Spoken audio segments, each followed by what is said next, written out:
clarify the relevant laws and what some issues might be just from a legal sense before we even get into the possibility of actually engaging in the rulemaking process. Ultimately, this is a petition to engage in the rulemaking process to remove marijuana from Schedule 1.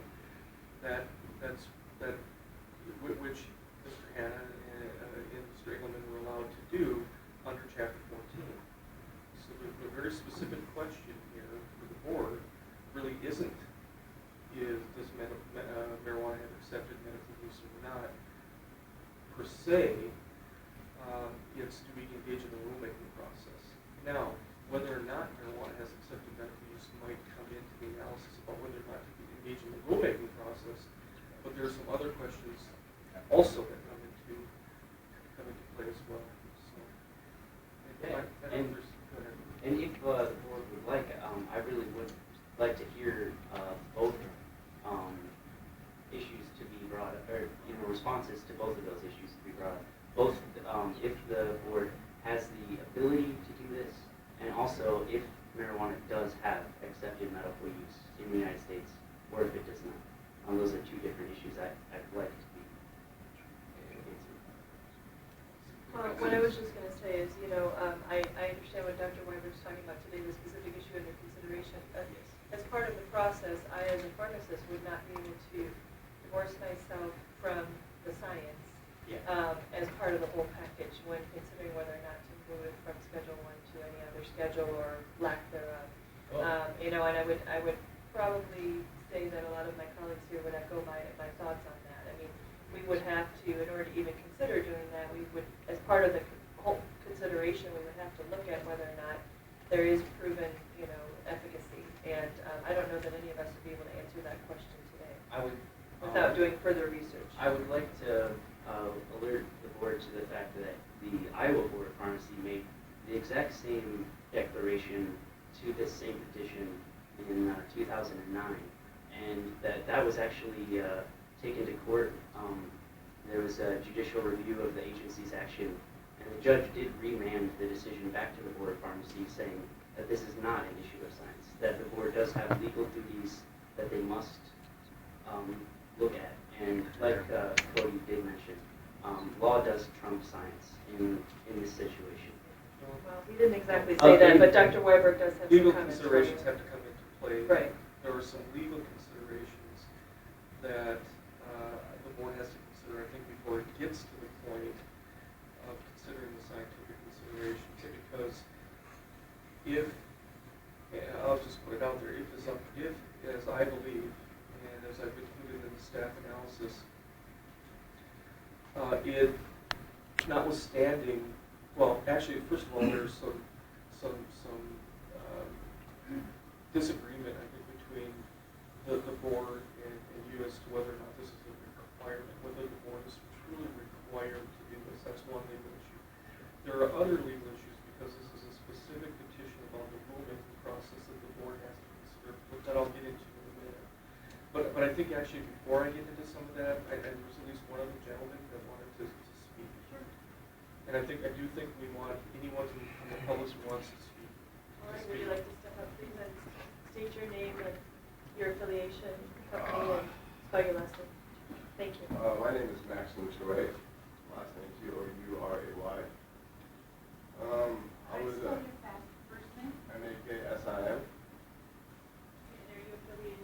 are you affiliated with any organization, or just you're speaking? I'm a member of Normal, but I'm just speaking Okay. on behalf of the citizens of Minnesota. I would like to highlight that Marinol is currently legal. It's legal prescription. You can purchase it at Target, in any pharmaceutical company. Marinol, enabling assessment, has caused numerous deaths, which is proven already. While organic cannabis has not caused any. There has been no scientific evidence that has shown that. I believe that you guys should remove cannabis from Schedule 1. You guys would be doing the people of Minnesota a great thing, and this is just the first step to do something right. A lot of people are hurting because they don't have access to cannabis. You guys don't have to give people the access to that, let the law basically play itself out. I hope I'm not going off topic here, but do the right thing. That's what I'm trying to say. Don't, just. I have something to add to that. I wanted to ask the board, so with cannabis derivatives being potentially approved by drug companies, where would that sit in a schedule? If you took a derivative constituent of cannabis sativa, marketed it, chemically synthesized it, where would that fit in, and what would the board decision be?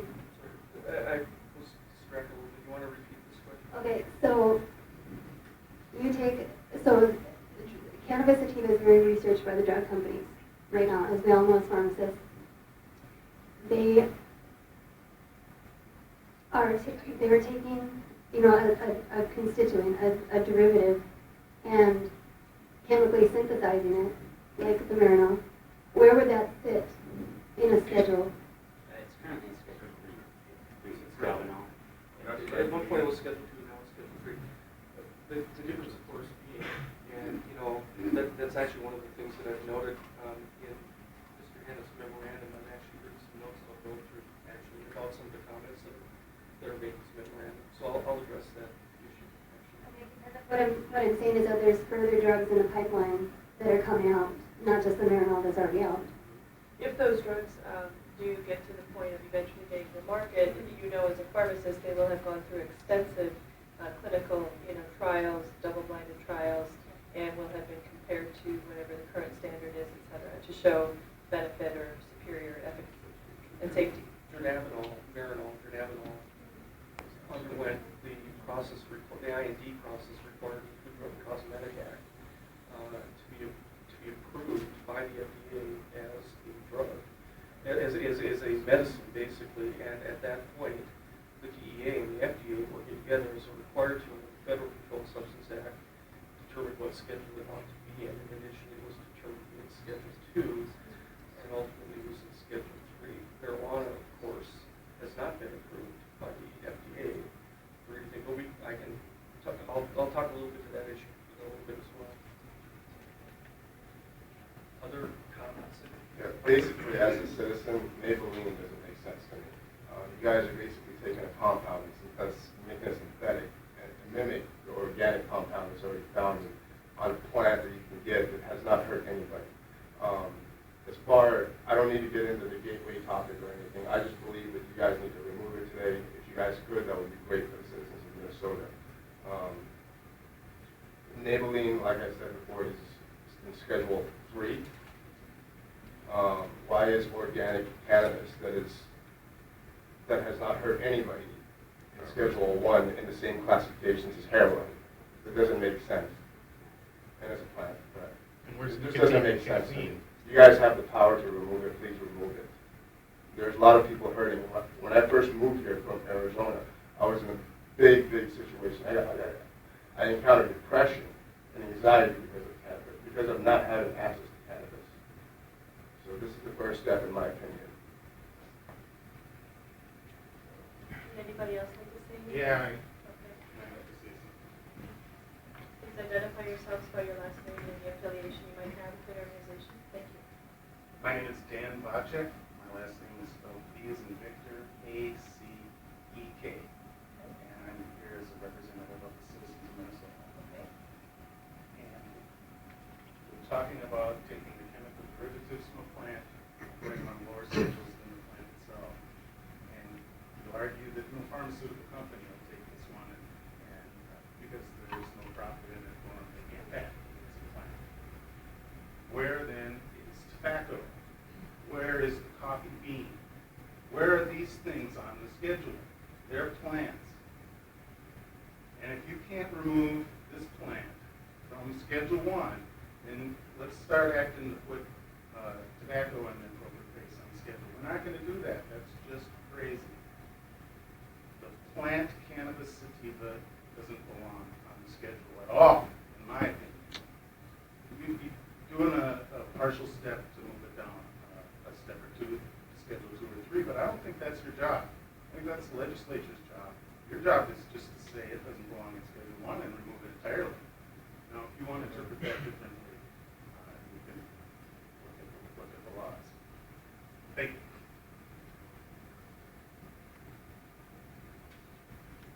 Is there anyone else who would like to make a comment?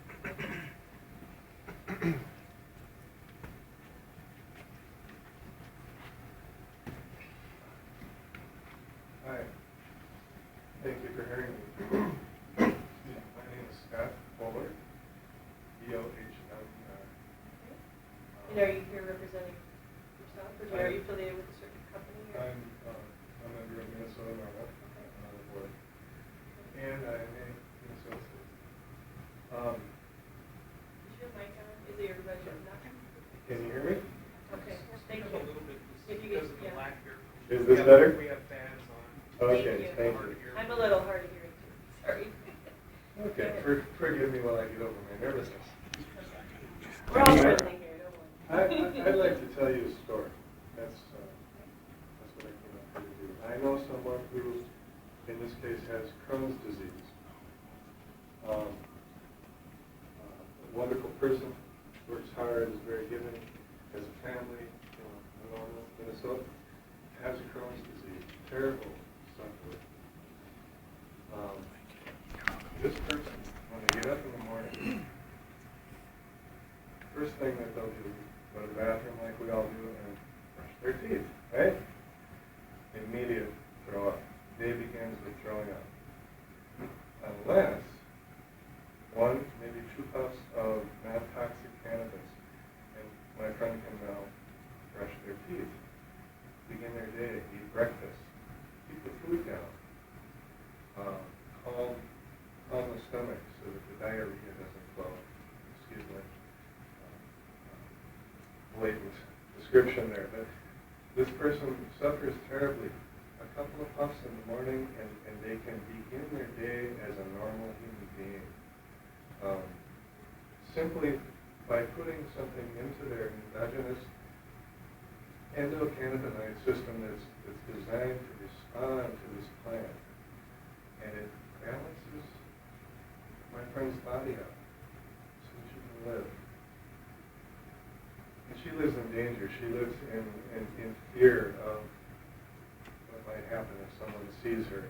Because this plant is in Schedule 1, and the law relies on that schedule. So, well, we can't have this because it's in Schedule 1. You know, it's like a circular no. It doesn't belong in Schedule 1. It helps people live their lives. You know, someone else who has chronic headaches and frequent migraines. A couple of puffs and the pain goes away. No synthetics, which they don't want in their body. A natural plant is the solution. If someone's a little anxious, little wants to relax, maybe they go home and have a cup of chamomile tea. This is an herb. This is a green plant that it grows out of the ground and it makes flowers. And that's what we drink in our tea. And it's calming. It affects the body. Is it a drug? Well, it affects the body. That's what plants do. If 1 cup isn't enough, still a little bit anxious, how about a little more chamomile tea? It can't hurt you, right? Okay, you got a headache, how much do we give it? Efficacy, what's the strength of the plant and all that? You take a puff. If the headache's not gone, 10 minutes, take another puff. What if you take 50 puffs? Well, you might go to sleep and destroy a bag of Cheetos. Big deal. It cannot hurt you. It doesn't belong in Schedule 1. Please allow my friend to wake up and not throw up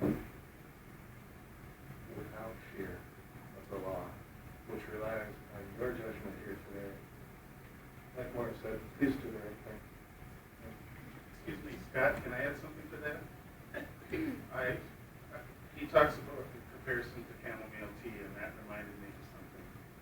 Early on, you or someone asked about studies relating to the efficacy of smoked cannabis. And there seems to be a big emphasis on that's the difference between Marinol, which you ingest in a pill, and cannabis, which is commonly on the street because of its high price due to the illegal black market, is smoke. I want to point out that for one thing, that's an advantage. That's one of the biggest disadvantages of Marinol is the folks with nausea can't take down the pill. So the smoking part is actually an advantage. But I also want to clarify, it doesn't need to be smoke. That's just one method of ingestion. We're talking about removing a plant from a schedule, not whether or not smoking it is the most effective way. It's very commonly made into tinctures, into edibles. These are things that are consumed in the same way as the Marinol pill. And another excellent way to consume it is a vaporizer, which doesn't actually produce any smoke. And were it not cost prohibitive due to prohibition, people would adopt these methods as being far preferable to smoke. So I really want to clarify, we're not talking about smoke as in tobacco and those things. We're talking about the plant, whether you put it in a tea or bake baked goods out of it or consume it in a smokeless vaporizer. Thank you. It's actually a good point, Anthony, and I should probably not have used the word Thank you. smoke. Thank you. But the gist of that question was really to get at, were there double-blind, placebo-controlled studies of natural marijuana, the plant itself? However, it is sort of, if you will, if you're going to consider the medicine, whether it's in a tincture or smoke or put in the brownies or however it's done, are there double-blind controlled studies? I defer that to Randy's list of studies. But before we get in, But it's been regulated, so how can anybody get their hands on it to do a study? You know, it's kind of like a catch-22. Minnesota actually has a law in the books. We allow studies in Minnesota. And there's a lot of studies. But I can just add my final words. I just want to, I realize that this board has not had the opportunity to study the efficacy and so on, but I do just hope that you realize in the background that, there's been presidential commissions, going back to the LaGuardia Commission, the Schaefer Commission. Everybody that studied marijuana says it doesn't hurt. I mean, the penalties are greater than, it's a safe drug. It's non-toxic. You can't overdose on it. So that's just on the legality side. And I realize that it's a contentious issue, but it is starting to happen in the U.S. that it's changing. And it's the same way alcohol prohibition changed. It changed state by state. It was the states that got rid of it before the federal government came along. We have 15 states in the District of Columbia that recognize the medicinal value of cannabis. I wish Minnesota would be on the forefront instead of the back end. Thanks.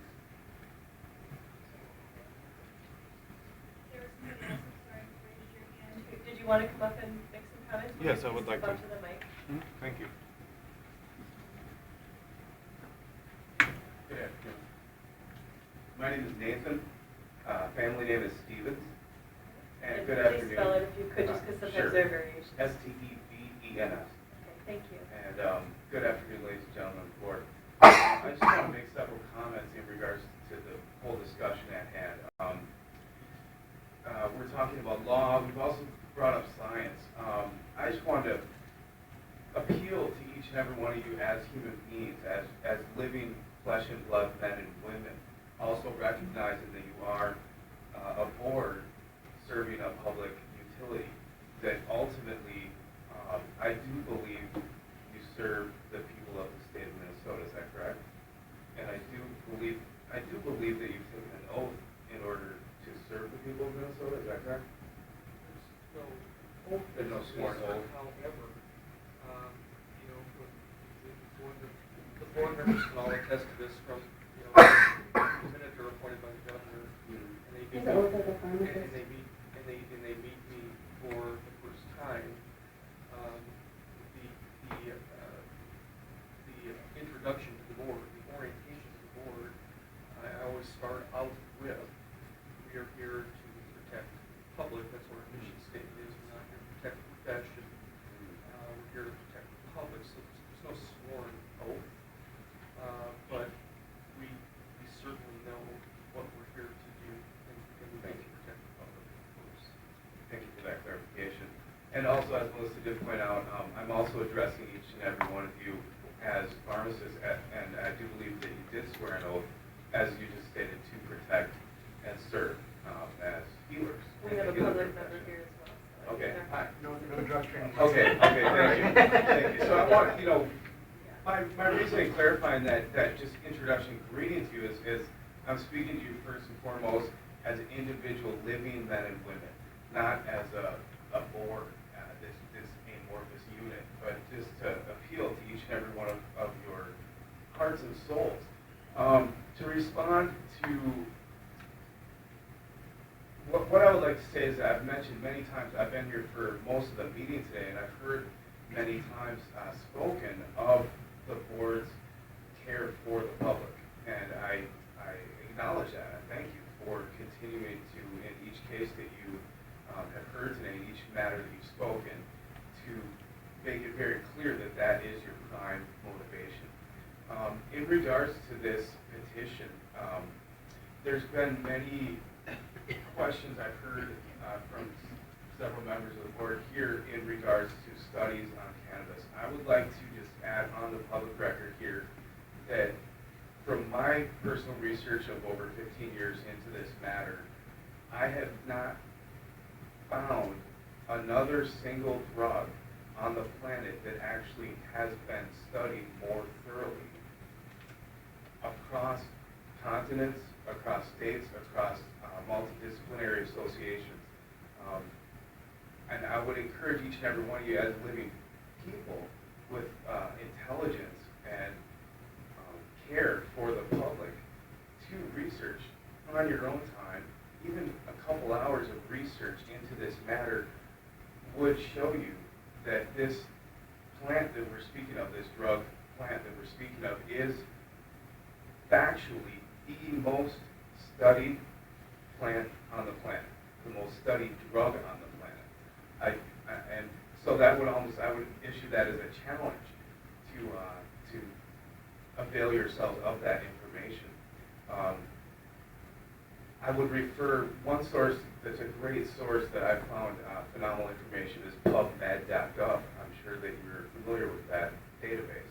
That's the government's database of public peer-reviewed scientific journals. There are hundreds, if not thousands, of research documents in regards to cannabis on PubMed.gov. I will not sit here and list my knowledge of hundreds and hundreds of these case studies, but they are there. Just know my words. This plant, this drug, has been studied for its medical efficacy ad nauseum. Okay? I'd also like to share a personal story of my experience with two different friends of mine. Because this is a personal issue. This comes down to human beings caring for and taking care of other human beings. One other fact or challenge that I would like to issue the board is the fact that I'm aware of from my personal research is that over the recorded human history, we do not have a record of a single death caused by this drug. And so I would issue that as a personal challenge, and also to put that on the record as a statement of fact, that I have not been able to discover in my research or to uncover any recorded medical death, not one. In regards to the thousands and thousands of other drugs that members of your profession work with, I don't think that can be said of even one of those drugs. Not even over-the-counter drugs such as Tylenol or acetaminophen. Those drugs are known to cause a number of several hundred deaths a year just by over-the-counter medications. We're talking about a drug here today, tetrahydrocannabinol. THC is the active drug within the plant cannabis that we're referring to. And I would just like to reiterate that there is not, in my research of over 15 years, that there has not been one publicly recorded death attributed to this drug. That's an astounding fact, especially in a country where statistics have shown me that over 250,000 Americans every year die from misdiagnosed or overprescribed prescription pharmaceutical medications. Okay, so those are things that I'm appealing to you each as pharmacists, but ultimately as human beings who are caregivers to other human beings. I have two friends. One friend was diagnosed with cancer 2 years ago. He promptly moved to Colorado to seek treatment through medical cannabis. He just moved back 2 weeks ago in full remission, looking much healthier and of greater higher spirits than I remember when he left. Because when he left, he could barely move. His group of friends had to help him carry bags of clothes. I could go on and on about his emaciated state at that point. But after 2 years of treatment with medical cannabis through ingestion, through vaporization, as a legal patient in Colorado, along with vitamin and dietary treatment, he is in full remission. I have another friend, a fellow Minnesotan. This friend was also diagnosed with cancer about 2 years ago. This person chose the route of chemotherapy, radiation, and pharmaceutical treatment. Over these last 2 years, my friend who's chosen chemotherapy, radiation, and pharmaceutical treatment for his cancer, he is, I guess for lack of better words, wasting away.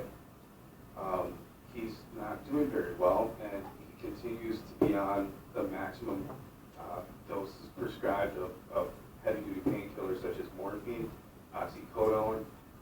These drugs I've seen have caused in him a lot of mental deterioration, a lot of physical immobility, and multiple other side effects. And I need to add that the multiple side effects of my friend who's chosen radiation, chemotherapy, and pharmaceutical treatment, of those multiple side effects, they have been very much alleviated by his illegal use of cannabis. But I just want to contrast those two stories. As my one friend that moved to a state where he was able to be legally, medically treated with a medically viable drug and is now in full remission with his cancer.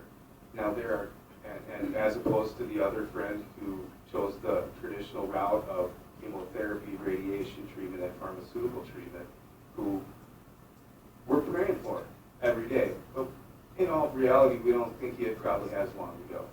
So these are two different stories that I would like to submit here, and I thank you. But there are thousands and thousands and thousands of other cases, and I've talked to people all across the country and all across the world in my years of research who have either legally or illegally used this drug that we're referring to today to no negative side effects. I think that it is a matter of human rights that we're discussing today. I think it's a matter of ultimate importance, and I just want to urge the board, I want to urge each and every one of you as caregivers, as healers, as professionals, also as human beings, to even put maybe an hour into your own personal research with an open mind into the history, into the legislation, because we could form a committee. There's a committee here, right here, of public people who showed up to address this issue, and we could carry on for weeks, and we could share with you our experimentation, our research, we could sit here with a computer and Google, and we could cite double-blind, case peer-reviewed studies. So I don't have a stack of paper with me, but I just want to avail you to the information, the knowledge that anyone with a computer and Google can access pubmed.gov and type in cannabis and come up with a whole long list of studies that have been entered into the published peer-reviewed journals. So, I don't want to, I do not mean in any way, shape, or form to come across as belittling or downplaying, but I also want to state the very obvious fact that now as I speak to a group of professionals, it's very easy to find that information in a number of minutes. So in conclusion, I would just like to ask you each as individual human beings, as caregivers, and as fellow Minnesotans, to really put some serious effort into this personally, professionally, medically, and politically, and scientifically, because the science is out. The science has been there. The science has been there for over 40,000 years of human usage of this drug. And there is not one recorded death. And the benefits go on and on and on and on and on and on and on and on and on. And I feel that cannabis criminalization is one of the great crimes of the 20th century. Please research the history of the politics and the big money and the big business interests behind the original criminalization of this. I'd also like to state on public record that you can research and find the founding fathers of this country, sovereign freemen, who came here to establish a free country where users, growers, cultivators, and champions of the hemp plant, and also smoke cannabis marijuana. I would like to also just encourage each and every one of you to acquire for yourself a copy of a book by an author named Jack Herer called The Emperor Wears No Clothes. In this book, Jack Herer has gone through Encyclopedia Britannica, dictionaries, U.S. government papers, and he uses all publicly available knowledge, and he lays out the history of the medical, scientific, political, and historic story behind the efficacy and the benefits of the plant cannabis. Thank you for your time today. Thank you. I'd like to say one more thing. In 1986, Judge Francis L. Young called cannabis the safest therapeutically active substance known to man. There's also, I did want to mention the history. I would have liked to have brought in a visual aid, but I have an 80-year-old bottle of cannabis tincture produced by Park Davis. And in the 1930s, at the hearings at the federal level, the drug companies were the ones testifying against it. They didn't know that they were outlawing cannabis because they switched the name and called it marijuana when Henry Anslinger was testifying and wrote the bill. They changed the name. So that's really the first time we heard this word marijuana used. Prior to that, it was produced by Park Davis in tinctures. That's the history of it is that the medical profession was opposed to it in the first place. I think it's time to go back. Well, thank you all very much for your testimony and your thoughts and your consideration today for us to think about. In the interest of time, we're going to move forward now. If Dr. Weibert has some statements he'd like to make, or and then after he does so, some board members would like to comment. Thank you. And, you know, the meeting's running a little bit longer than it normally does, but I think it is important to address some of these points. So I'm going to take a little bit of time here. I just first want to state, just for myself, I can't speak for the board members about this, but the previous meeting that talked about looking at, or, taking the time to study this, I have. I actually, as most of you or all of you know, kind of underwent what I call my late midlife crisis and went back to graduate school several years back. It was a master's program specifically that dealt with public policy around pharmaceuticals and drugs. And I actually spent an entire course studying the regulation of controlled substances in the country. It's Harry Anson, by the way, not Henry. I'm sorry. And I'm very well aware of the history of marijuana regulation in the country. I'm not going to share them now. I have my own personal opinions. I don't think it's appropriate for me to share my personal opinions about what I think ought to be done with the regulation of marijuana in this country and this state. Because I'm here as the executive director of the Board of Pharmacy, and what my job is to do is to look objectively at the facts, both the legal legal facts of the situation.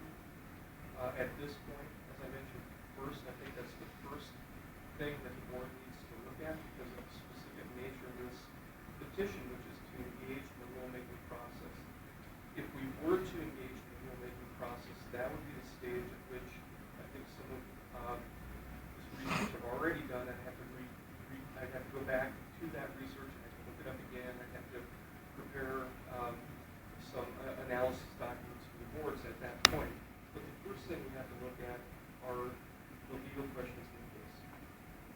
So what I'd like to do is I've got Mr. Hannah's memorandum up on the board, and I just want to make a couple of points here to some of the points that he's made, or a couple of responses to some of the points that he's made, and then go back to the staff analysis document, the staff analysis recommendation document. So this is page 2. It's the second paragraph. Take a look at the second sentence. It says, first, removing marijuana from Schedule 1 as petitioned herein will not result in the immediate or even guaranteed access to medical marijuana by medical patients in Minnesota. That is correct, but it doesn't go far enough. In fact, even if the board were to remove marijuana from Schedule 1, and many people have said that the board ought to do that, even if the board were to remove marijuana from Schedule 1, nobody would be able to have legal access to marijuana in Minnesota because the criminal penalties would remain in place. That's right. The board has absolutely no authority to change the criminal penalties. And I'll come back to why that's important in a little bit. It would still be a crime to possess and sell marijuana. Down at the bottom of this page, this actually is a follow-up on what I just said. The very last sentence says, by working with the existing Controlled Substance Act structure and procedures for removing or reclassifying drugs from Schedule 1, the careful exploration of marijuana as a medical alternative can avoid the passage of independent medical marijuana access laws that may result in inconsistent laws in Minnesota. I would argue that is not true. You would still need the passage of a medical marijuana law in order for marijuana to be used for medical purposes. Having the board remove marijuana from Schedule 1, as I just mentioned, would not allow for the careful exploration of marijuana as a medical alternative if that sentence means people could use it. If the sentence means that removing it from Schedule 1 would generate potential discussion, the board doesn't need to engage in the rulemaking process to generate discussion about this issue. This issue is already being discussed here today. And so I guess I do not agree with that statement. On the next page, I just point out, it talks about at the top here, it's a matter of record that a growing number of state governments have recognized that marijuana has substantial value to medicinal applications by enacting laws and regulations authorizing such use. I just want to point that out. And then go on to the second page because this is kind of related. It says in this paragraph that starts near the top there, given the substantial body of states recently authorizing marijuana for supervised medical treatments, it is simply implausible to suggest that there is no accepted medical use for marijuana in the United States, or that no safety control conditions have been determined for such use, as evidenced by medical marijuana regulatory and dispensary programs that have developed in such states. I would argue that one of the things that this board would need to do if it got to the point where it was considering engaging in the rulemaking process to remove marijuana from Medical 1 is, since the legislature has not defined what the term accepted medical use in the United States means, this board would have to consider exactly what that means. One of the things I just want to point out is in doing some research, interestingly enough, I was looking at an Iowa organization, I don't remember its name, but I think it's the organization that prompted the Iowa Board of Pharmacy's action. They mentioned a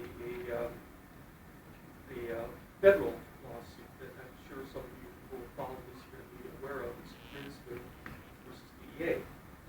And the question of what accepted medical use under the federal statutes came up.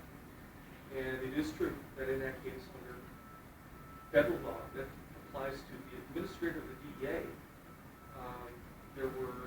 the judge in that case basically disallowed some of the arguments that the DEA arguments that the DEA administrator tried to make